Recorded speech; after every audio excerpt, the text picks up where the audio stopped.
This edition of MacVoices is sponsored by PDF Pen and PDF Pen Pro by Smile, the essential PDF utility. Download free demos and find out more at smilesoftware.com. MacVoices is in Las Vegas for NAB. I'm Chuck Joyner. Folks, this is Chris of Soundstripe. I met him last night at the Media Motion Ball, and we had some great conversation, and I figured I should let you in on it. Chris, it's good to see you. Thanks a lot. Yeah, appreciate it. Yeah, it was fun sitting with you and your team last night and learning a little bit about Soundstripe. Yeah. Because I was not aware of you, but now I'm very aware of you. Sure, yeah, no, Media Motion Ball is amazing. It was our second year going, and great community of content creators and filmmakers, and last night was no exception. It was a good time. Yeah. Well, and we should say too, you were helped sponsor it, so thank you. Yes, absolutely, yeah. So great people that help put on that whole event every year. We love them. We're going to keep doing it for sure. Yeah. Good. So tell us about Soundstripe. Yeah, so Soundstripe launched in 2016. We provide music for film and video. So our model is unlimited music for any video use for $15 a month or $135 a year. And we like I said, we started in 2016 with a few musicians out of Nashville, Tennessee, Music City, USA.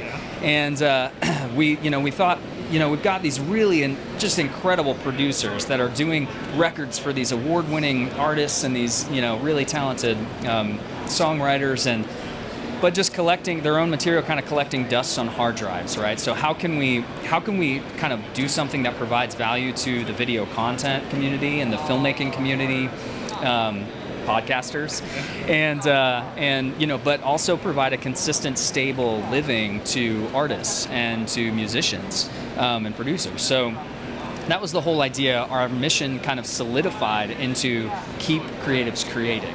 So that works for the filmmaker and the musician. So that's really what we're all about. Yeah. It's an interesting way to approach it. So it's a very business-like, you positioned your business in that gap and satisfy both needs. Yeah, and it's been interesting in the past few years with the rise and explosion of video content, right? So like the distribution channels really just blowing up with all of these, you got YouTube, you got Instagram and Instagram stories and Facebook and just all these different platforms that, people are consuming content on.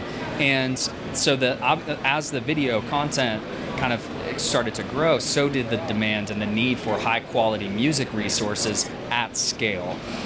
So that's where Soundstripe kind of entered into the picture to help address this issue of, hey, let's remove the barriers for the content creators, not charge them based on the number of views they get for a YouTube video. Let's just make it easy and grow this thing to be able to provide a living for musicians. So.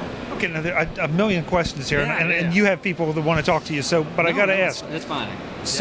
So do you employ musicians or do you contract with musicians? Because that means you have to have a steady stream of music coming into the service. You got it. And that's a huge challenge for us, but we do both. And so because our philosophy is to provide a consistent, stable income for musicians, the main goal is to employ as many as we can. So right now we have musicians that are W-2 salaried employed musicians, and they're a part of the Soundstripe culture. They show up to company meetings, either video conferencing, or if they're local, they come to the office.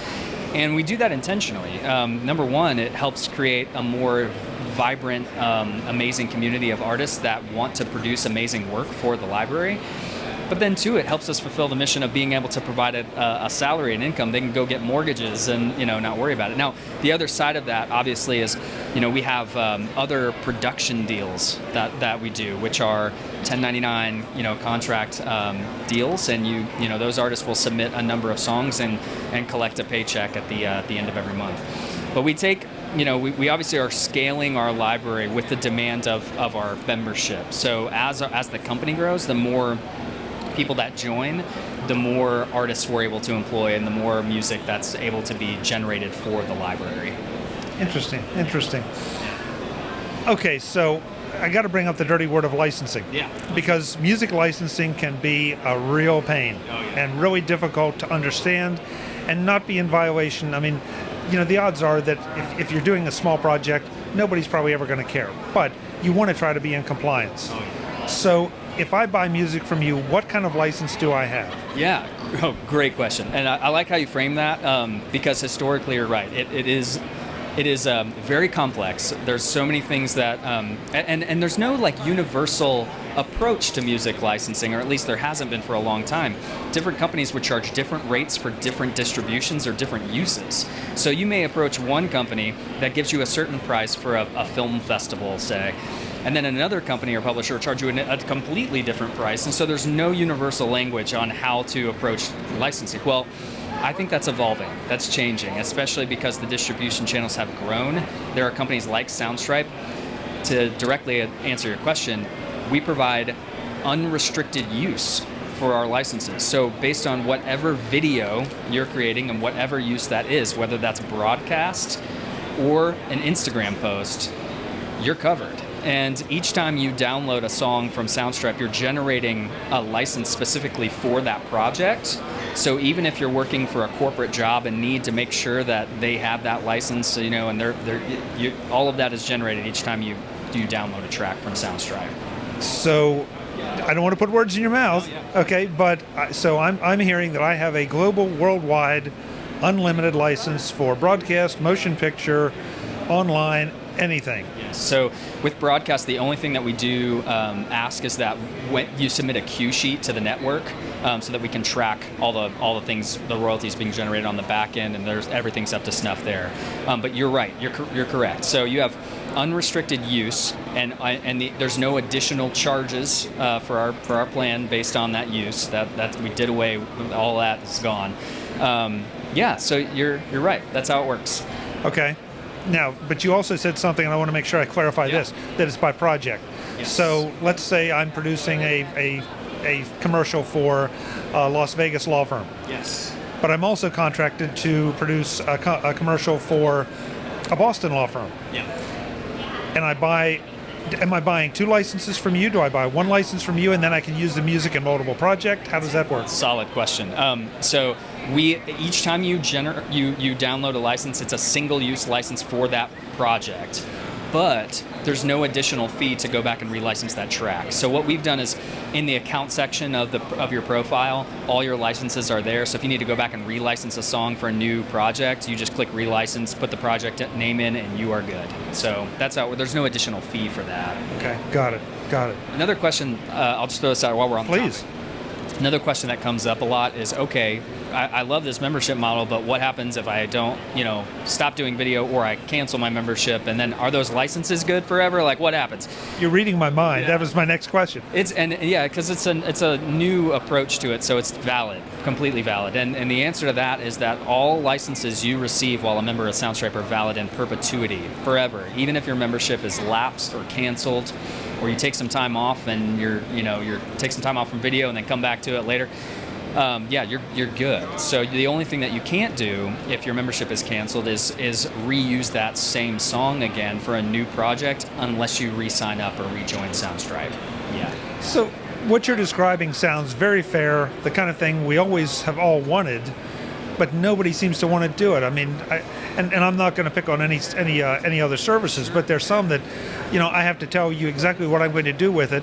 And gee, I wonder what happens if, my small feature film gets picked up and, they want to broadcast on local TV. And now I've got a whole new set of problems trying to be in compliance. Yeah. Well, I will say that the main thing, and it all goes back to the music acquisition, how we're getting the music. That's why this is so difficult, and a lot of companies haven't done it, is because it's a real challenge to find quality music at scale. And Soundstripe's secret sauce is that it's the fact that we have a real high-touch relationship with our artist community, and we're able to source the supremely high-quality music at a large scale. And a lot of companies have challenges doing that, So we put a focus on the technology to make it easy and quick for you to find the right song, but we put just as much, if not more, focus on how good the quality of the music is. We don't let just anything enter into the catalog. That's all gated and kind of vetted before anything gets to the site. Yeah. Now, again, I'm taking up too much of your time, but I've got to ask from the customer's standpoint. Okay, I sign up as a member, and I decide I want a particular kind of music, or I want some music for a spy film. Yes. how do I go about searching for something like that in your system? Yeah, so we do a couple different things. We have a search and filter functionality where you can search songs by genre, by mood, by instrumentation, duration, or even like beats per minute or key. So you can filter that way. We're actually revamping our entire search right now, so you're going to be able to use like natural language to be able to search for songs as time goes on.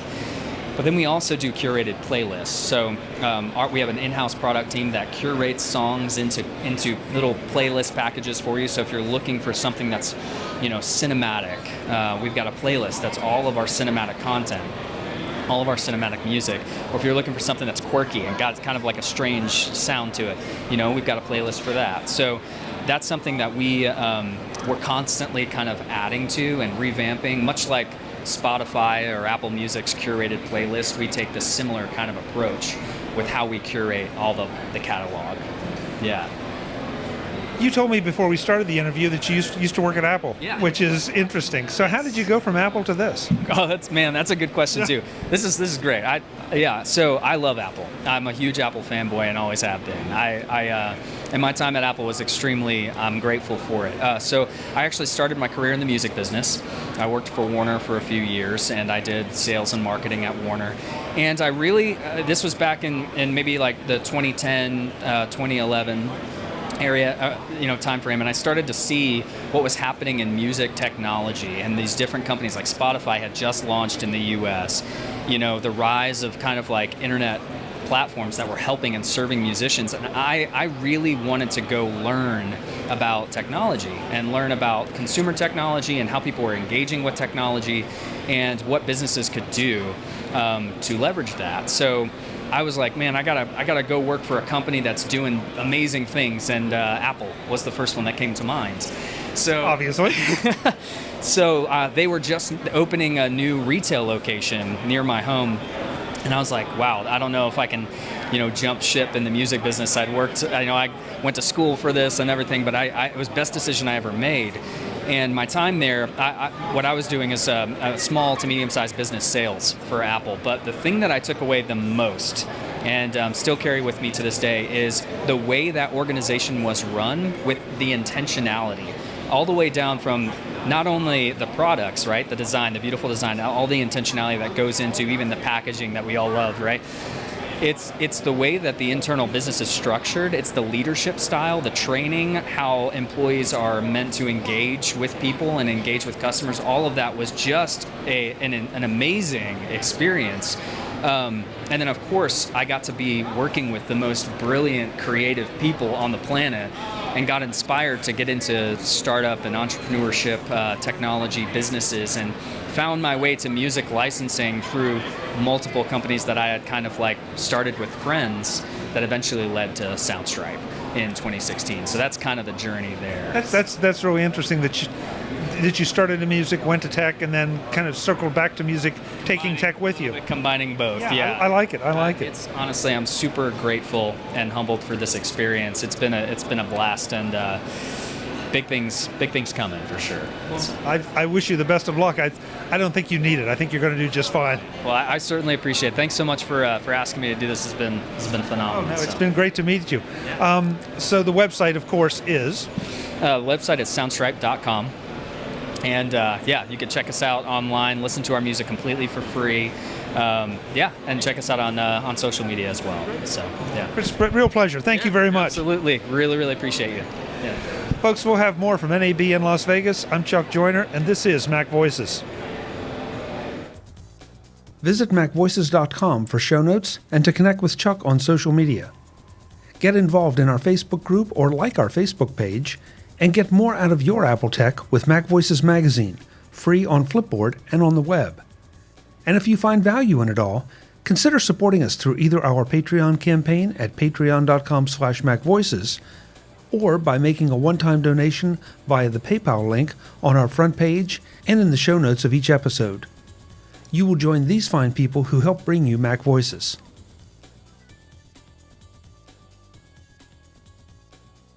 Advertising handled by Backbeat Media at backbeatmedia.com. Bandwidth provided by CashFly at cashfly.com.